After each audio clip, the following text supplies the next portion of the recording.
Hi everyone, I'm Perry. Welcome to Living Your Best Life with Eddie Stone, founder and CEO of Touchstone Essentials. Hello, Eddie. Hello, Perry.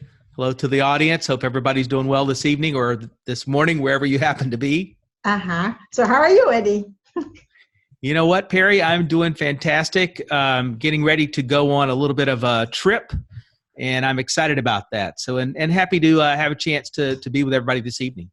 Okay, that's great. So shall we start the questions, Eddie, before we're talking about the subject that interesting? Yeah, let's do it. Let's do it. I Okay. know you had some questions, right? Last time we were talking about the prostate cancer, right? And now this person, she sent me a message from Ansil Yi, I think. My ex-husband had prostate problems since 50s. He now 69. He has been taking saw palmetto made of pumpkin seed, 500 milligram from the health food stores. He refused to go to doctor after he changed to healthy diet, no alcohol, no meat. His symptom gets lighter. He doesn't have problem, but he eats pumpkin seeds along other nuts daily with organic oatmeal. Well, sounds like he's found a great recipe for good health.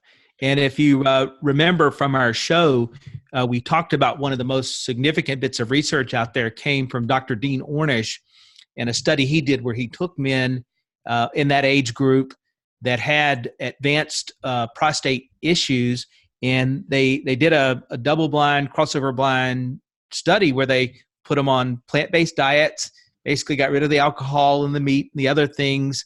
And the way they did it was interesting because they didn't trust the men could do it on their own. So they actually supplied them replacement meals, well-prepared meals on a daily basis. Because you can kind of think, right? Somebody's been eating a lot of meat and drinking alcohol for 40 or 50 or 60 years. All of a sudden to change is not easy. And they described results that are similar to what the listeners described, where people actually saw not just a stop in the progression of the prostate problems, but in fact, for many individuals, the symptoms went backwards. And so it's exciting. And, to me, it's a reminder. There was a book, it's about 6 or 7 years ago, that talked about what was called the China diet. And they had a city in China that they studied what would happen if people went to a plant-based diet, and then what were the impacts of meats and other things. And it just really showed that there's no question that if people are eating a animal protein sort of focused diet almost across the board, their risk of cancers and cardiovascular disease and diabetes and other issues just really skyrocket. And it's pretty clear that a plant-based diet can eliminate just a lot of not just those symptoms, like maybe in the prostate situation being described, but just a lot of the risk factors. So I'm happy to hear that. And I have to say, I'm 55 years old, and I'm probably a little more conscious today than maybe 10 years ago or certainly 20 years ago. And I eat some animal protein. I don't eat very much, but I still eat a little bit. But I eat largely a plant-based diet, a lot of plant proteins. I eat a lot of nuts. And I've also really, in the last several years, added the pumpkin seeds just to try to think about the prostate issues. And I found that I was maybe getting up a couple times a night and not sleeping through the night, but going to the restroom. And so I added the pumpkin seeds, and they seem to have sort of solved all those problems. So I'm a big fan of that protocol, and happy to hear that woman's, I guess her ex-husband had that success. Yeah, Eddie, let me share about this pumpkin seed. I think it has to do with hormone, because what I know from here in Thailand, okay, they said like people who have problem with uterus, with disease, ovarian or stuff like this. And once they take their pumpkin seed, that helps because this kind of seeds, they store too much estrogen hormone. So the pumpkin seed help to eliminate it. I don't know if any link on that, but they said it helps. I think those nuts, seeds and nuts and the oils from them and the other phytonutrients, they're just incredible. There's a German scientist named Udo Erasmus. I believe I'm saying his name the right way. And he wrote a book called Fats That Heal and Fats That Kill. And in the healing fats, he did talk about some plant fats, but he really talked about the fats that you find in nuts and just the incredibly positive impact on long-term health they can have. And of course, his Fats That Kill talked a lot about synthetics and processed fats as well as animal protein fats. And so I think all the evidence supports what you're saying about the impact on health. So I go to the next question from Cindy, okay? The question is there anything else we can do to improve our lungs from terrible effects of the chemtrails? I have some wheezing sound in my lung. And she said she's going to take zeolite. Yeah, well, that's great to hear. So it's interesting. I did another YouTube earlier today, and we were talking about the impact of heavy metals, airborne pollutions, volatile organics, all these things that affect our pulmonary function. And no question, it's a real issue, and it's an interesting issue because it sort of affects us in a couple of ways. One, as we get older, let's say, so particularly like you come out of your teens and you're in your 20s, and for a lot of people in say their 20s, men and women, their level of activity is still reasonably high, sort of like it was in say high school or college or something like that. They breathe heavy more frequently. Whatever exercise they're doing is probably more vigorous, and the more vigorous the exercise, the more significant the breathing, sort of lungs can expand, right? They expansion and contraction, right? And every time you're doing that, you're releasing toxins by a person's breath. But as we get into a more sedentary lifestyle, late 20s, 30s, in our 40s, a lot of people's lives sort of really slow down. Maybe it's because of their obligations to work or their obligations to family, but sort of that whole dynamic of running and playing really declines. And because of that, their lung capacities really diminish as well. If you happen to couple that with someone that say they smoke, or they're in a city where there's significant pollution, now this really can get really a lot worse. And so all of a sudden, lung capacity in the early 30s compared to the 50s can be 30, 40, or 50% down. And so now, not only does that affect the breath, the ability to process oxygen out of the air, but it's also that release of toxins that you breathed in and you just don't breathe out as aggressively. So to the person with that question, let me say this. One, I'm happy to hear that they're going to be using the zeolite, because zeolites can really aid and support the body in those detoxification efforts. And in this case, I hope they'll have a chance to get a hold of the Pure Body Extra, that nano-sized particle. Detoxing at the cellular level, I think particularly can be quite effective in the lungs.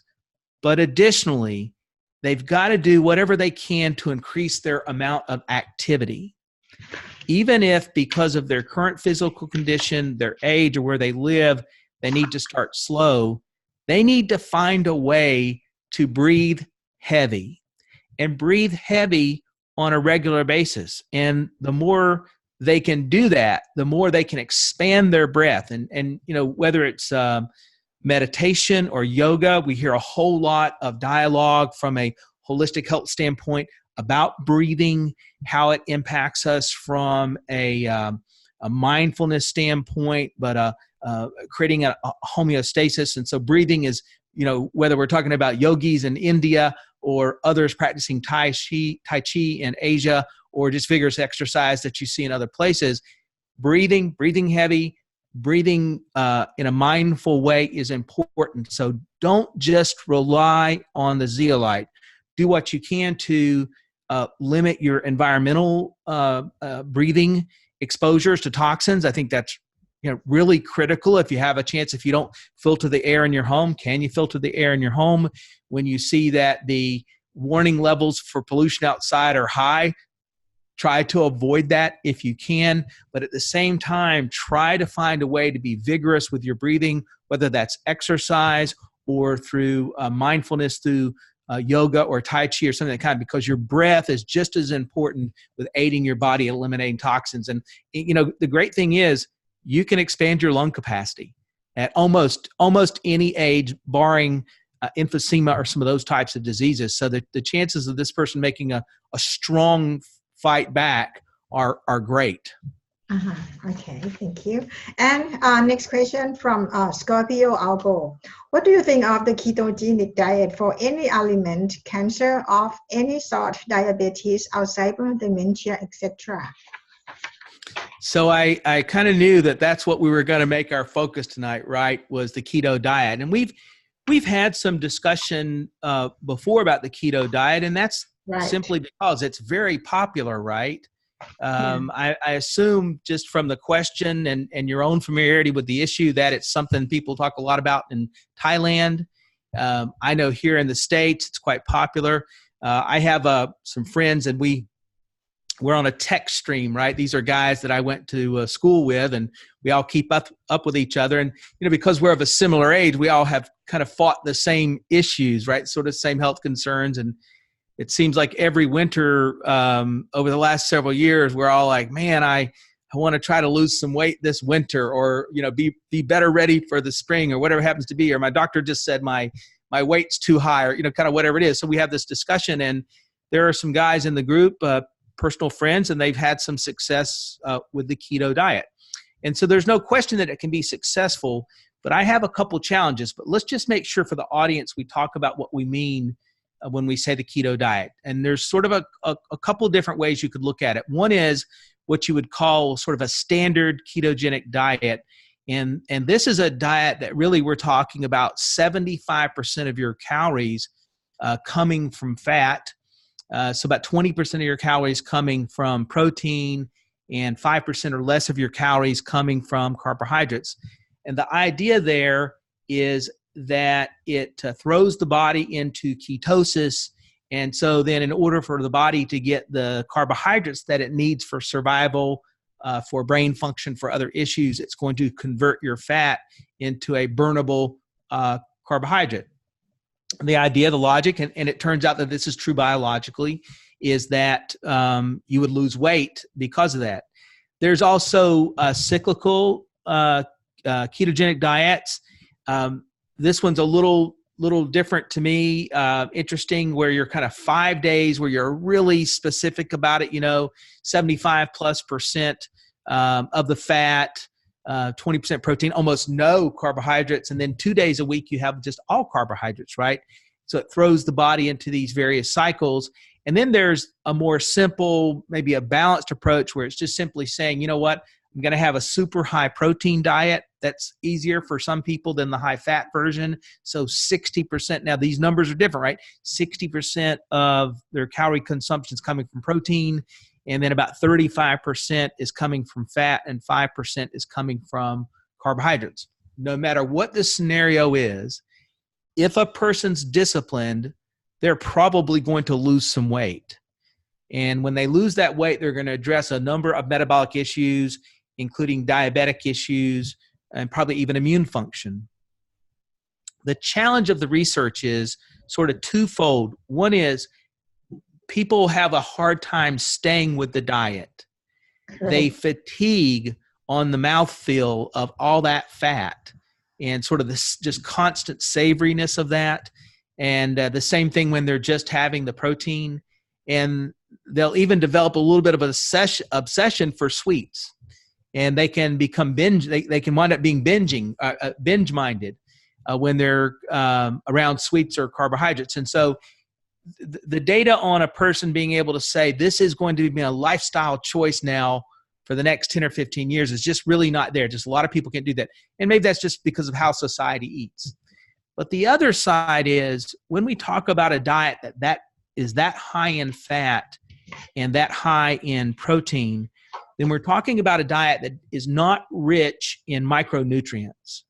And there's no question that micronutrients found in green leafy vegetables, cruciferous vegetables, dark pigmented fruits, those micronutrients, they're teeming with antioxidants, but also other vitamins that your body, including minerals, needs for survival, B's and D's and C's and all of these things. And so the worry is the long-term implications of a diet absent of meaningful micronutrients, the risk that creates for oxidative stress inside the body, that sort of cascade effect of that oxidative stress. And there's really nothing there from an antioxidant standpoint to disrupt or terminate that cycle of oxidative stress that can damage DNA, shorten telomeres, and ultimately lead to premature aging. At what point does that trade-off for it? So let's say, though, here's sort of the paradox of it all. Let's say you've got a person that's 100 pounds overweight, and man, they need to lose that weight because of their risk of metabolic diseases like cardiovascular disease, cancer, and diabetes.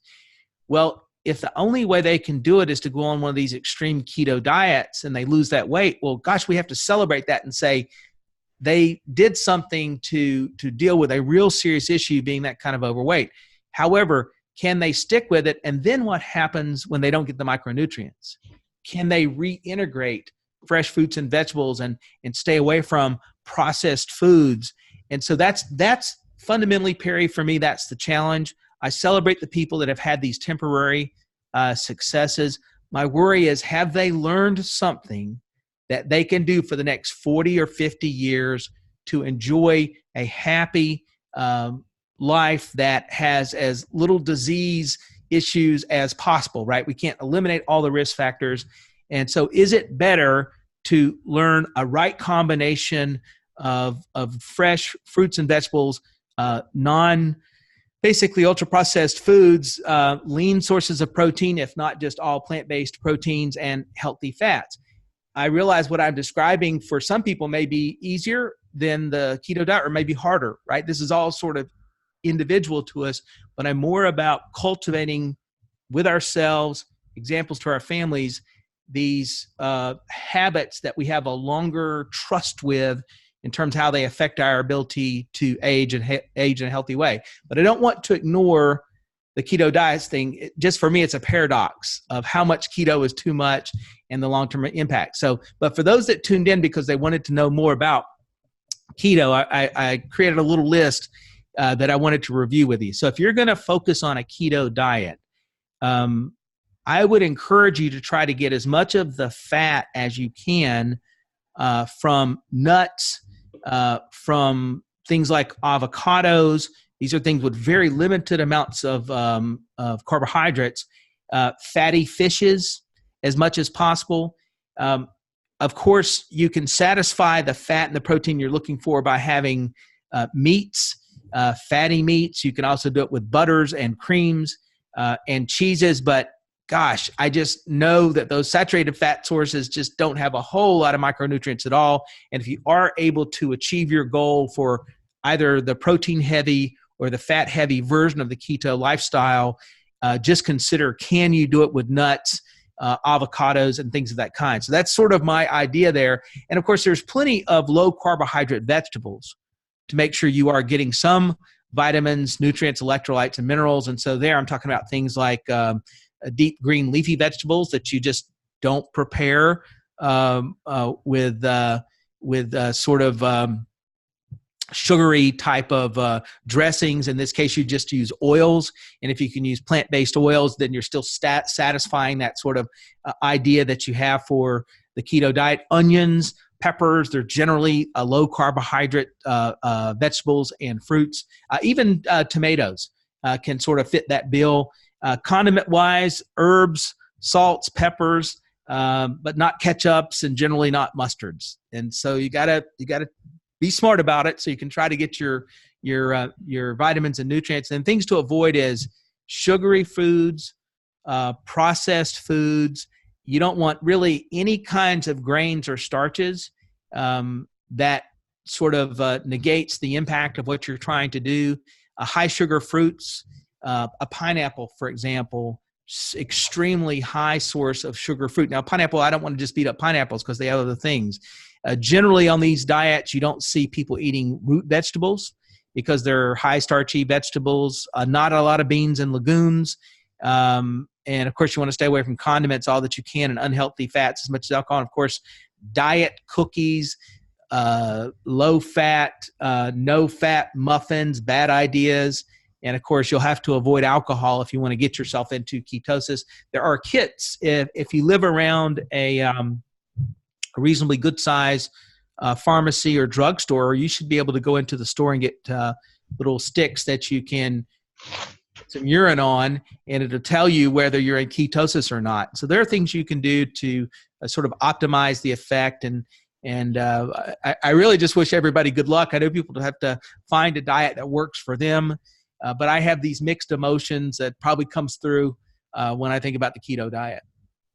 Is there a keto diet for veggie or not, Eddie? People who don't eat meat at all. You could do a keto diet with nuts, but you would probably achieve the keto or the ketosis state mostly because of the amount of fat.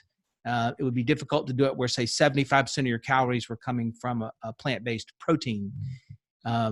You could do it, but if you're eating a conscientious plant-based diet, I'm not sure a person needs keto. They're probably at a good weight, and they probably got a pretty reasonable control on the risk factors of disease. Correct. And I'm curious, for those who are on keto diet, how long they stay on this program? Because I see them, they said they're on keto diet, but I don't know how long people can last on this diet. I know plenty of people that have done it hardcore for 90 days. I don't know personally very many people that go beyond, say, 3 months. But of course, there are people that you read about or you see on the internet that have done it for a year or two or more. It's just hard to know how disciplined these folks are, how much they stick with it, and what a person says versus how it plays out in their real life sometimes can be different. So, but I tend to think of it as a temporary diet. Almost every interaction I have with people, it's very temporary. Mm-hmm. Okay. Thank you so much, Eddie, for sharing with us today. So we see you Thank next you. time. Okay. Yes, ma'am. Looking forward to it. Bye-bye now. Okay, bye.